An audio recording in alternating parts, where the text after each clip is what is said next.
Hi friends, আমি আজকে তৈরি করব বোয়াল মাছের কালিয়া। তার জন্য প্রথমে মাছগুলোকে খুব ভালোভাবে ধুয়ে নিয়েছি। এরপর মাছের মধ্যে নুন, হলুদ ও সর্ষের তেল খুব ভালোভাবে মিশিয়ে নেব।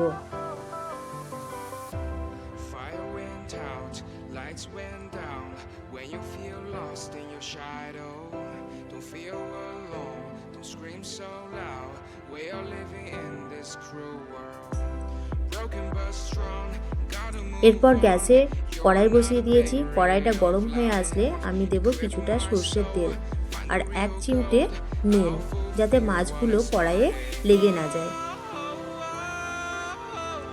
এরপর সমস্ত মাছগুলিকে এক এক করে দিয়ে খুব ভালোভাবে উল্টে পাল্টে ভেজে নেব।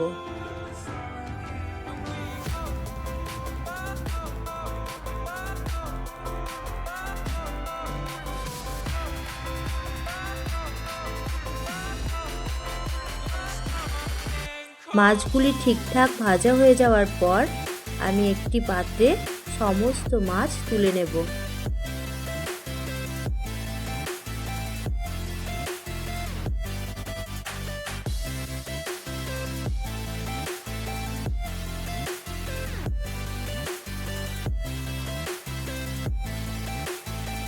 তারপর ওই তেলের মধ্যে দিয়ে দেব অল্প 5 ফোড়ন, অল্প পেঁয়াজ কুচি।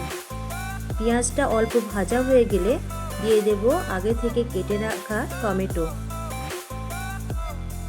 কিছুক্ষণ নাড়াচাড়া করার পর আগে থেকে করে রাখা মশলার পেস্ট, এর মধ্যে আছে আদা, জিরে, লঙ্কা আর রসুন, এই পেস্টটা দিয়ে ভালোভাবে নাড়াচাড়া করব।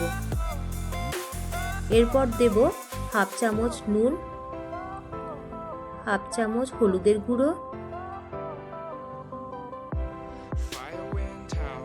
আবারও খুব ভালোভাবে নাড়াচাড়া করব যতক্ষণ না ভালোভাবে কষানো হয়ে যায়। এরপর দেব আমি 1.5 কাপ জল। জলটা ফুটে আসলে আমি সমস্ত ভাজা মাছগুলো ঝোলের মধ্যে দিয়ে দেব। এরপর আঁচ কমিয়ে 10 মিনিট রান্না করব। তৈরি হয়ে গেছে আমাদের বোয়াল মাছের কালিয়া। এরকম নতুন নতুন রান্নার ভিডিও পেতে আমার চ্যানেলটিকে লাইক, সাবস্ক্রাইব ও কমেন্ট করবেন।